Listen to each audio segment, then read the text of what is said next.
soldier runs for his life through the desert, his wrist handcuffed to a metal case. There's no one around, yet he keeps firing his gun as if something invisible is chasing him. Just as he's about to collapse from exhaustion, he spots a military camp in the distance.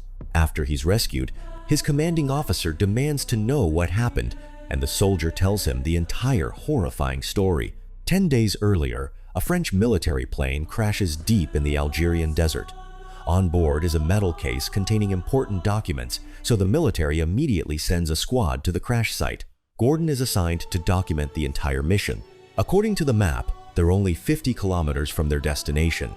But after 3 days of walking, they still haven't reached the wreckage.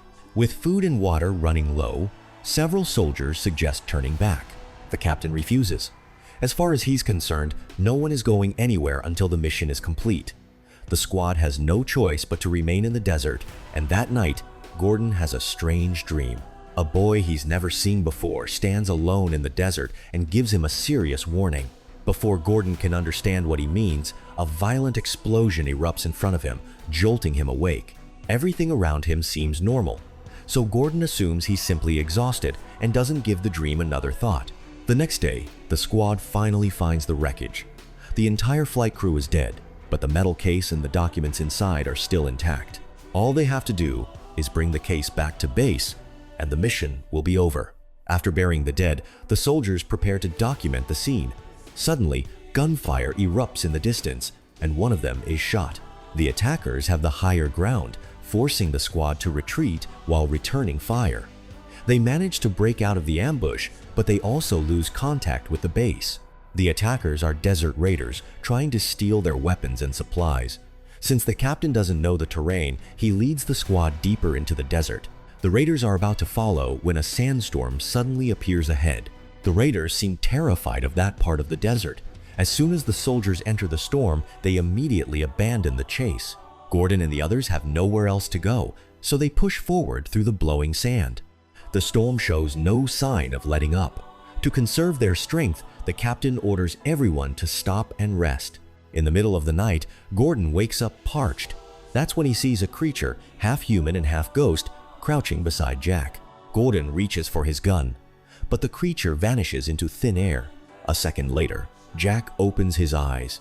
Acting like a completely different person, he pulls out his combat knife and cuts the ropes securing the metal case. Gordon tries to stop him, but no matter how loudly he shouts, none of the others wake up. Jack glares at Gordon, then turns and runs into the sandstorm, disappearing into the darkness.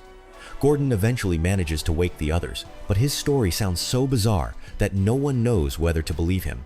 By morning, the storm has passed, but the squad is completely lost. They only have enough food and water to last 2 more days. If they can't find a way out, they'll all die in the desert.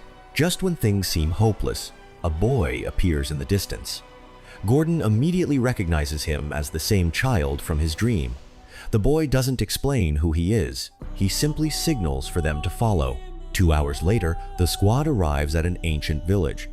Suspecting that it may be a base for the raiders, the captain sends several men ahead to investigate. Most of the villagers are elderly people, women, and children, with very few adult men in sight. The captain assumes the missing men are the same raiders who attacked them. He detains the villagers and demands to know where the others are hiding. During the search, a nervous soldier named Walker accidentally kills a woman. The moment he sees her fall, he's overwhelmed with guilt. Gordon stays on the outskirts to document the operation. Meanwhile, the boy who led them there slips away in the confusion. Gordon follows him over a dune and discovers several raiders hiding on the other side. The rest of the squad soon arrives and captures them all. With the village temporarily under military control, Gordon begins filming the villagers' daily lives. That's when he notices a strange symbol branded onto the village leader's face. The woman claims she is the village's guardian and can communicate with spirits. Gordon doesn't believe her. He assumes she's using an ancient legend to frighten outsiders. That evening, the soldiers spot someone stumbling toward the village while dragging a body behind him. As the figure gets closer, they realize it's Jack, the soldier who disappeared during the storm. Jack takes only a few more steps before collapsing. When the soldiers examine him, they find no obvious injuries. He's simply exhausted and unconscious. Jack is back. The raiders are locked up. and the situation finally seems under control. But the real danger is only beginning. While patrolling alone, Gordon sees the translucent ghosts again. They close in from every direction and quickly surround him. The moment Gordon looks into their eyes, unfamiliar images flood his mind. He sees what happened before the military plane crashed. The vision only ends when the village leader appears and pulls him back to reality. She realizes Gordon can see the ghosts, just as she can. Ordinary people can't see them. Instead, the spirits use their deepest fears to control them. Before Gordon can ask more questions, another soldier arrives and interrupts them. Elsewhere in the village, Walker sees a woman dressed in white. She's the same villager he accidentally killed earlier that day. Consumed by guilt, Walker follows her to a cemetery outside the village. The woman tells him to dig through the damp sand, claiming she's buried underneath and can't breathe. As if possessed, Walker keeps digging. By the time the others find him, he has uncovered the woman's body and is holding it in his arms, crying and begging for forgiveness. A fellow soldier tries to calm him down, but Walker suddenly pulls out a knife and lunges at him. With no other choice, the soldier shoots him in self-defense. At the same time, Jack wakes up. He can't stop staring at the metal case. When the unit's advisor tries to hold him back, Jack suddenly attacks with a knife and ignores even the captain's orders. With the advisor's life in danger, the captain is forced to shoot Jack. In a single night, the squad loses 2 more men, both killed by their own comrades. The captain believes the incidents were caused by soldiers suffering mental breakdowns. Gordon insists the ghosts are responsible, but no one else has seen them.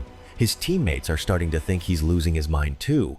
With no one willing to believe him, Gordon goes to the village leader. This time, she tells him the truth. The soldiers enter the village and disturb the spirits that protect it, so now they're being punished. She also believes Gordon has been chosen, just as she was. The ghosts won't hurt him, and he will eventually take her place as the villagers' new guardian. Before leaving, she warns Gordon that his teammates may not survive the night.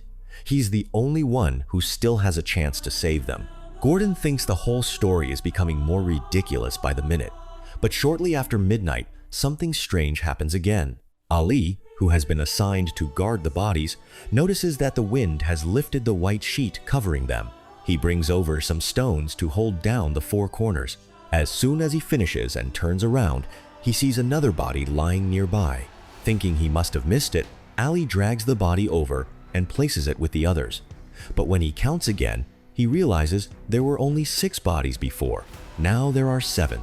Even worse, more bodies keep appearing until the entire area is covered with them. Terrified, Ali turns and runs toward the place where the raiders are being held. When the others ask what happened, his expression suddenly changes. He grabs his weapon and attacks the people around him. The soldiers are forced to fight back and finally manage to stop him. Gordon rushes over after hearing the commotion. He knows that if they stay in the village, they'll all keep falling victim to the hallucinations. He gathers the remaining survivors and prepares to leave. Before they go, he unlocks the cell and frees the captured raiders. At the time, Gordon is only trying to prevent more people from dying. He has no idea that this act of mercy will soon save his own life. The captain is also taken over by the ghosts. Although he can't see them, they force him to relive the most painful experience of his life. He was once captured by the enemy and tortured for a long time. After his mind finally broke, he even hurt one of his own men. In the hallucination, the enemy eventually takes on the advisor's face. The advisor manages to wake the captain, but the captain can no longer tell reality from illusion. He becomes convinced that the metal case contains a demon responsible for everything and insists that it must be destroyed immediately. Afraid that the documents will be ruined, the advisor grabs the case and runs. In his panic, he takes a wrong turn and ends up trapped in a dead end. The captain quickly catches up, and the ghosts appear as well. The ground in front of the advisor suddenly becomes covered with venomous scorpions. They crawl toward him in a dense swarm, closing in from every direction. Instead of pulling him out, the captain hands him a knife. Driven past his breaking point by the hallucination, the advisor completely loses control and turns the knife on himself. Another soldier makes eye contact with one of the ghosts, and his entire demeanor instantly changes. He raises his weapon and attacks Gordon and the village leader, forcing them to retreat inside a building. During the chaos, the leader is shot, and her life begins slipping away. As she collapses, Gordon feels a burning pain across his face. The symbol on the leader's face slowly disappears, while the same mark appears on Gordon's face. It isn't an ordinary scar. The role of guardian has been passed to him, and from that moment on, protecting the villagers becomes a responsibility he can't escape. Gordon shoots the possessed soldier, but before he can lead anyone out, the captain blocks his path. Gordon is no match for him and is quickly overpowered. At that critical moment, the raiders Gordon freed suddenly return and save him. That simple act of mercy ends up helping all of them survive the most dangerous night of their lives. By sunrise, the chaos in the village is finally over. Gordon has become the new guardian, but he still has no idea what's inside the metal case. He tells the last surviving soldier to take it back to base while he stays behind to protect the remaining villagers. The soldier who escapes with the case is the same terrified man from the beginning of the movie. Only then is the secret inside the case revealed. It doesn't contain a terrifying weapon. Inside is a nuclear test authorization signed by the French president at the time. And the planned detonation site is the ancient village protected by the mysterious spirits.